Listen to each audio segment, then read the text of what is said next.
What's up, Blog Tribe? Let's take a look at a blog income report for yours truly.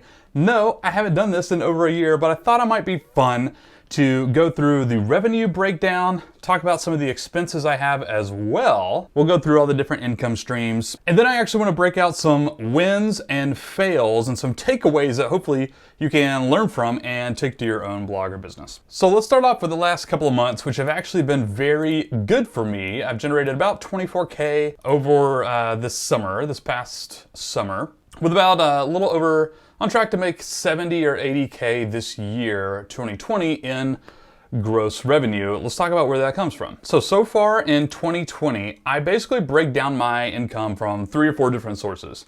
Number one is sales. This would be all of my courses, my membership program, Online Impact, and all of my various products. I have a lot of courses. We'll talk about that breakdown in a second. Affiliate income, still fairly small. This is 8 months worth right here, 6,000 over 8 months. So it's not that great. Freelance income that I do here and there. Blog sponsorships, I haven't done any this year. I had $50 down there. I don't actually remember what I did there. I made about 10 grand last year from sponsorships, but I haven't been doing that as much this year. And then ad income, which is actually brand new. I've started running YouTube ads. Let's get meta here. Sorry, wait. Let's get meta here. I just started bringing in some ad revenue for the first time in a couple of years, just last month. And it's averaging about $200 a month from YouTube. And I'll show you that in just a second. By the way, allow me to promote this Make Money Blogging playlist right up here, which has a lot of videos here on YouTube that dive more into specific strategies, different product types, different monetization methods. Go check out that playlist and watch those videos. I put a lot of time and energy into them. They're really good. Look at this. Contractors and payment processing fees, Stripe and PayPal fees, eat up the large majority of my budget. And full disclosure, this software is actually a little light as well. This should be about $1,500. I'm missing about $600 from my email, and I suppose affiliate commission expense, but I include that with sales as well. So here are my expenses broken out. I actually do the profit first mentality for tracking my income and making sure my business is healthy and profitable. I'm gonna come back to that in just a minute. I just wanted to break these out really quick. A large majority of this is I use some contractors, excuse me, and Zoom, Ahrefs, EverWebinar, and ActiveCampaign are probably the biggest. And you can see I also include hosting broken out by month. I have a Namecheap hosting and SiteGround hosting, Todoist, Vimeo, Squadcast for podcasting, Fix My Levels, very small amounts there, but the big ones are Ahrefs, EverWebinar, ActiveCampaign, email service providers. I think those enable me to make more money, and that's the only reason I really pay for them. The rest of them are just kind of the stuff I probably could get rid of, but I don't. All right, I want to come back and talk about profit first in a minute, but let's actually dive into the different revenue sources and break those out just a little bit. So the main products I sell in my entire business are threefold, actually 4. Number 1, Online Impact. It's my private membership community. Number 2, Pod Course. It's a medium tier course around $200 or so. And then 1-hour blog post and its little funnel. There's actually several products in there, but it's one funnel, 1-hour blog post. That's the large majority of my sales. And 1-hour blog post, only launched a couple of months ago. And I actually have 2 versions right here, which I'll show you. So 1-hour blog post, it's only been around since July. I'm gonna switch this to all time so you can see my stats here. That's one version of it. It's about 2K. It's about 37 orders there. And that's the one that's running now. And then the first one that I started with, I actually have a separate product for Facebook ads so I can track it more efficiently, is about 4K. So about 6K from this little $27 product. All right, takeaway alert. The slow funnel, I actually have a YouTube video I'll link to right here that you can go check out what that is. I am fully buying into this as a monetization and growth strategy right now because it's been working super well for me and a bunch of students and other people I know. Go watch that video, but 1-hour blog post just over the past 2 months for me, 6K from a $27 product. And there's also a $37 bump offer and a $97 upsell. All of those are packaged right there. Go watch the video to learn more about the slow funnel, but that has made up 10% of my gross revenues just in the past 2 months, just from this one tiny offer, small product, whatever you want to call it. That's actually pretty crazy to me and pretty telling. $27 product versus anything else. Other than that, I will go to Podcourse, which has also only been out since, well, 3 months. 7K, 7.6K. It's not terrible. I want to come back to talk about Podcourse in the fails department. The product is awesome, but we'll talk about why it was kind of a fail in just a second. And then Online Impact continues to make up not necessarily a majority, about the same time. This is actually, let's just do this year. There we go, that's this year. And you can see my 2 launches in April and July that brought in a little bit extra cash and annual payments or whatnot. This one is a slow moving turtle of growth. It's still awesome, I still love the program, I'm still gonna do it, but it's not like an overnight 7-figure business. So that is how my sales have broken out. Before I move on and tell you what worked, what didn't work, and give you a little bit of takeaways for your own business, I thought I would also break down my analytics, my blog traffic, my podcast downloads, and all of that great stuff as well. So yeah, 24K over the past couple of months. I'm happy to report that it is, for the most part, not tied to blog traffic whatsoever. As I'm about to show you, I'm not so much of a blogger the past 18 months. So this is actually my blog traffic for Do You Even Blog in 2020. I have not been focusing on this, to my own defense here, but this just goes to show you that blog traffic is not everything. The best 3 months in Do You Even Blog's history, well, in the last year-ish, has been the last couple months, and blog traffic, no increases. In fact, this is actually down. This is half of what it was 2 years ago. 2020 is way down from 2019, which is way down from 2018. I used to blog more and focus on SEO, and I don't anymore. I focus on YouTube. But of course, SEO traffic still making up the majority of my traffic here, and that includes a little bit of ads, paid ads in there. Again, just totally plateau, flatline. I should probably focus on this more, but I haven't. There you go. Podcast downloads also tanking because I'm taking the summer off. In fact, August, 12K downloads. It's my lowest month in downloads in over 2.5 years, which I'm not really actually that concerned about because there's no downloads because there's no episodes. I haven't been publishing. I took the month off on one break. When I start producing season 2 of the podcast, which will be within a month here, I'm expecting it to shoot right back up to 20, 25K, and then my goal is to get it to roughly 50K downloads a month. I also switched to Red Circle back here in April. Else you'd see the downward trend of around 20 to 30K a month, all the way down to 11K this summer. And so what have I been doing? If I'm not been doing the podcast and the blog, I've been working on YouTube. YouTube has been my primary growth strategy in 2020. You can see where I started here, January 1, averaging these views right here. It took me a couple of months to get the momentum going, even though I was publishing every single week, sometimes twice a week. And finally getting some growth in March and April, and especially in watch time. You can see that right here, like very little watch time right here. Ended up getting approved for the partner program somewhere last month, about a month and a half ago there. Subscribers also growing, but definitely not the same growth curve as you can see from this chart right here. And then boom, look at that. Starting to make money for the partner program here, averaging about $200 a month. A little over that, $220 a month or so. It's been going for about 2 months, I guess. And there you go. So this has actually been the biggest contributing factor to my affiliate income. So thanks to YouTube, for the first time ever, I'm actually starting to make a little bit of Amazon affiliate money. It used to be like $2 a month, $5 a month, even when I was blogging. But as soon as I started YouTube, and this is a majority of my affiliate links these days, I've been averaging about 100 to 150 bucks a month the past like 3 months. It's very nice, and it's growing because the YouTube channel is growing. Other than that, this is not all of my affiliates that I promote. I have much more. These are just like the most recent because I just started throwing them on here for laziness. I will tell you that Podia is by far my biggest affiliate because I'm ranked 1 on YouTube for like Podia reviews and Podia tutorials. I also love Podia. I still use them for all my courses. Hashtag affiliate marketing, hashtag blog income reports making money. But already earned about 730 bucks from that over the past more like three and a half months now, I guess. It took a while for that video to ramp up. I'm still making a couple $100 in Bluehost affiliates and SiteGround affiliate commissions. Yay! Blog hosting affiliate money. And a few other small ones that will range anywhere from 10 to like $100 a month. Just a few of them at this point. Again, most of my revenues are based on sales, selling products, and I'm working to increase my own affiliates for PodCourse, and I'm hoping to do it with the 1 hour blog post funnel as well.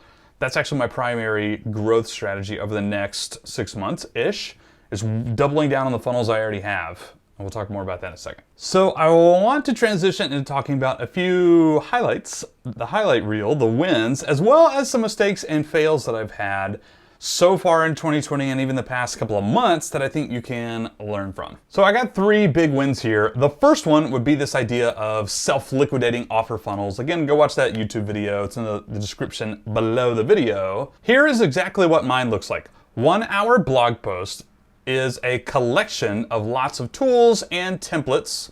There's actually even more than that now, and some bonuses down here that bloggers can use to produce content faster. So it's a pretty strong pain point for a lot of people.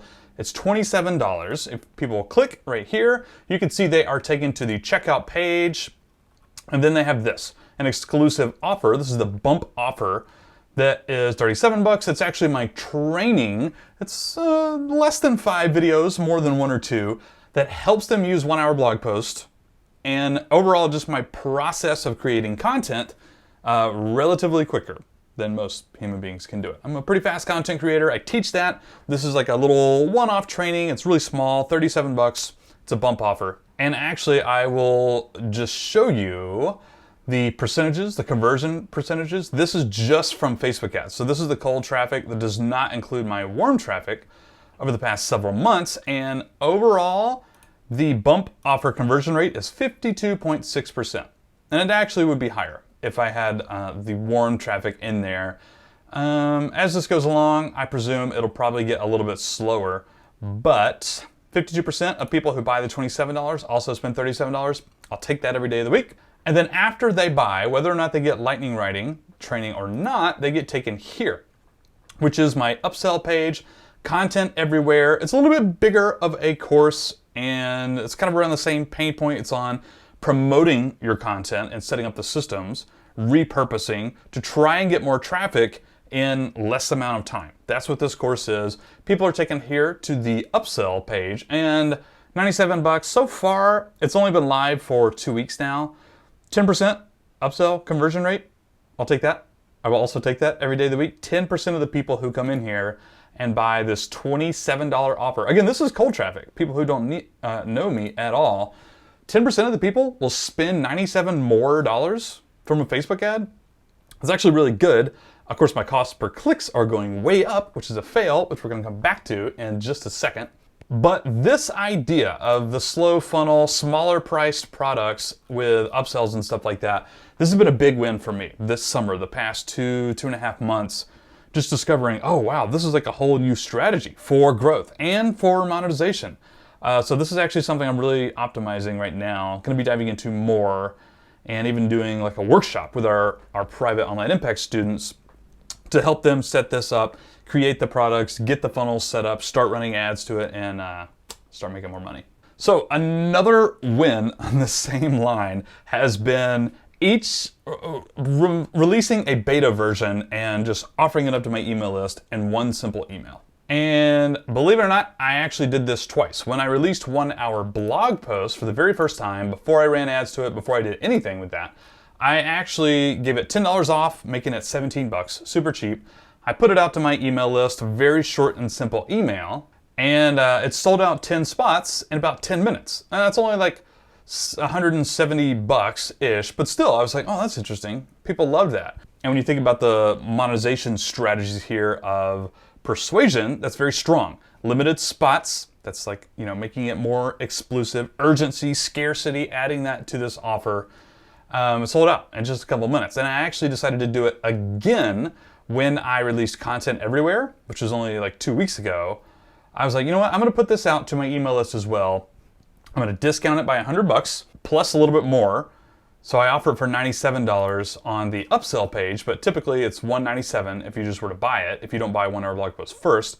I brought it down to $77, and I opened up like 20 spots. Here's the email right here. I'll just show it to you.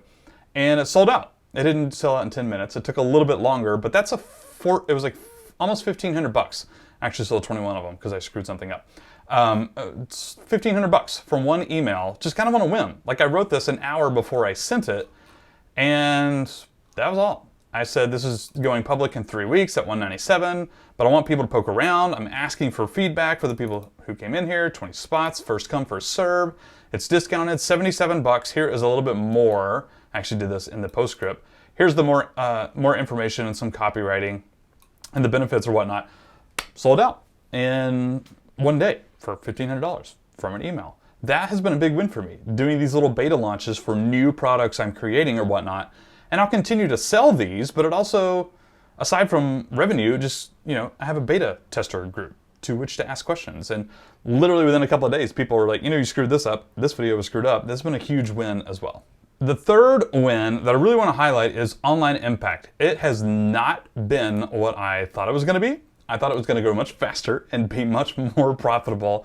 It has not, because it's a hard sell. It's been very difficult for me to sell, but it just keeps growing. And it kind of goes to show that if you put a lot of time and effort and energy into just really trying to add value through people's lives, even if it's hard to sell, you will continue to attract the right kind of people, and you will continue to make that recurring revenue. Membership sites, I think, are very difficult to create, very difficult to sell, and very difficult to upkeep. I'm not saying I'm doing a perfect job of it. I'm definitely not, but I am putting my energy there, and it's been nice. It's been a huge win. It's been a win not only from a monetary perspective. It has continued to make great money over the past 9 months since it's been live. Well, almost a year now, actually. But other than that, I just love the people in there. I enjoy the stuff that I put out to the private group, and they get access to the courses, the live calls. That's actually just been a big win for my sanity and keeping not lonely. Being around other human beings in this pandemic, that's actually been a big win in addition to the revenue. So those are 3 big wins so far from my 2020. Now let's transition into talking about a few fails or things that I did wrong or wish I could do over again. Number 1, this was a little bit of just unfortunate timing. I launched PodCourse June 1. That was right when a bunch of stuff happened in the United States, and even that Tuesday, June 2nd, was the blackout on social media where influencers such as myself weren't posting anything. And so I was not sending emails. I was not promoting. It would be totally inappropriate. It still made a couple of grand. I still had some affiliates promote as well over the next month or two. But in general, this was a little bit of a disappointment for me from a revenue perspective. Part of that's timing, and part of it's just, I kind of made some wrong decisions in timing, when to launch it, to put it out there, how to work in affiliates, and that sort of stuff. Fail number 2 for me personally would be growing the email list. I haven't run any ad campaigns for leads in several months. And so it's only been through organic. And as you can see right here, I'm down to about 5,000 email subscribers, active email subscribers. The funny part is I have actually gotten several thousand over the past 6 months, but I just keep cleaning my list. It's been harder for me to keep people engaged in 2020, and so I've been cleaning my list. If I didn't clean my list regularly, it'd probably be up to 7,500 or 8,000 subscribers, which I'd be happy with because that's a great big number, but the truth is a lot of those people were not engaged. In fact, literally last week, I cleaned 1,600 people off. It was about 6,500, and now it's down to 5,000 or 5,100 or whatnot, which is crazy to me. And the last, I'm gonna leave it in the fail category, but I really don't think it's a fail at all. I actually think it's kind of a win, Facebook ads. So more specifically, I've been running ads to this slow funnel right here. And without a doubt, I just want to say that these are hard. Facebook ads hard in general, but for me personally even, it has been very difficult to keep these profitable. Technically, yes, I've been running ads to these, and technically I'm in the black. I am not in the red. But without fail, I will start off the first week or two of a campaign will literally be like 3x my money, 4x my money. I'll put in $1, I get $4 out of that, like immediately too, for this slow funnel campaign. And then things start to dwindle down, then it's like 3x, and then it's like 2x, and then I'm like breaking even. And for me, it's been a great challenge to figure out how to keep these ads profitable.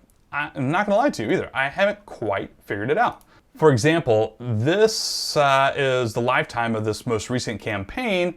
I've spent about $600, I've made about 755. The first half of this little number right here, this is my multiplier, 1.1x, it was 3.1x, or roughly 3x. And then this past week even, the last week, I'll show you right here, it's been negative 0.6. It's been going down and going down and going down, leading me to kind of scramble and figure out creative and AdSense and stuff like that.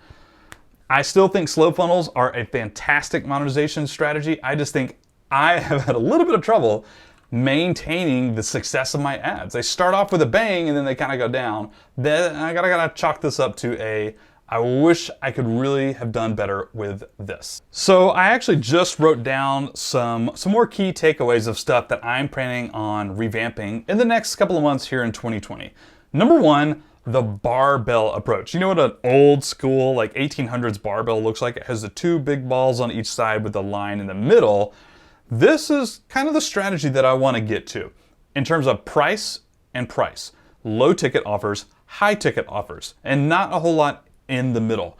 This range of like $100 to like $600, the actual bar of the barbell, I think is really saturated, quite frankly. And I think it's actually harder in some instances to make products happen in that price range. $100 to like $600, an online course. There's lots of stuff in there, coaching, consulting, freelancing even. There's lots in that range right here. The barbells on either end of this thing, I don't know what they call those, the weights, the balls. Low ticket items, $27, the 1 hour blog post, the slow funnel approach, even like $37, even like up to $100. And then the other end, $2,000 and up. What is my high ticket offer? This is actually what I wrote down next.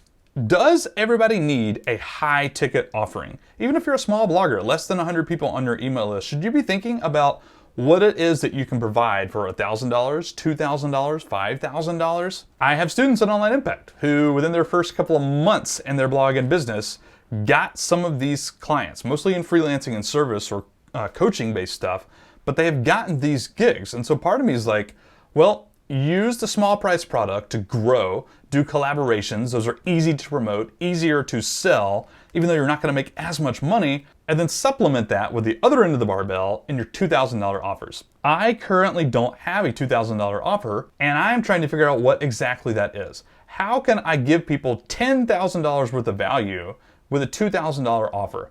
That's what I've been thinking of a lot in the past couple of months, and that's actually what I'm going to be finding, hopefully, by the end of 2020. The barbell approach. Lots of tiny offers to get people in the door, easy to promote, easy to sell, build loyalty. High ticket offers where I can really do the most good, really add the most value, and also ramp up income. The next thing I wrote down is actually to work more on email automations. I just realized I have this 1 hour blog post funnel. It doesn't even have that many emails. In fact, it doesn't have any emails that come once somebody buys. They're just getting dumped in my normal newsletter. That's not a good idea. This is the perfect opportunity to nurture them further and even try and get them into Online Impact. Try and get them to get that upsell if they didn't already or something like that. I currently don't have that built out. I need to. That's actually like priority numero uno on my to-do list for that funnel. And the big takeaway there is I think everybody needs some nurture sequence, products or not, slow funnels or not. I think everybody should have some sort of 3 to 6 week sequence of emails that really gets people into their brand, tells their own personal story, pitches products at the end of it, gives best content, stuff like that. And the last little takeaway I wrote down for myself, what I really want to focus on more is how do I grow my email list? I want to hit that 10K mark of engaged subscribers. How do I do that?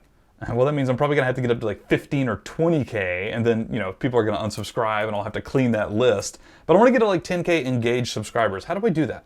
Collaborations, getting on other people's podcasts, collaborations, doing like joint email promotions, email swaps, I've never had success finding people that will do that, but I think I might have some products now that other people could promote.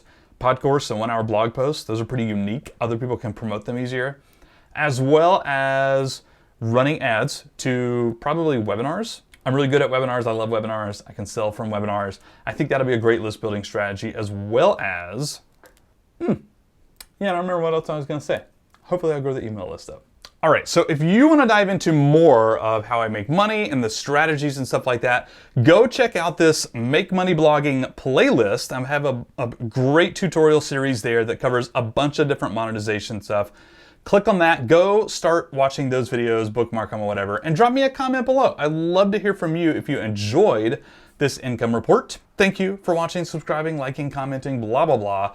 Thank you, Blog Tribe. Go watch those videos. Adios.